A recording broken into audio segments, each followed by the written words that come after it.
बाळा, आमचीच आठवण काढत होतास ना, त्यामुळेच तर आम्ही प्रकट झालो. अरे मायबाप मानतोस ना आम्हाला. मग तुला पैशांची गरज असताना सांगायचं ना. कोणापुढेही हात पसरू नकोस.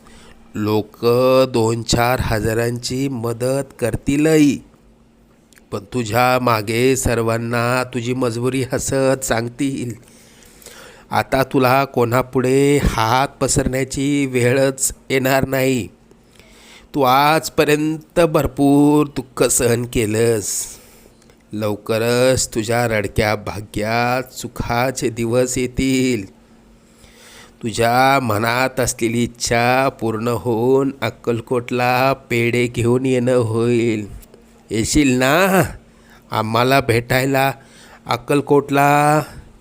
सगळं मनास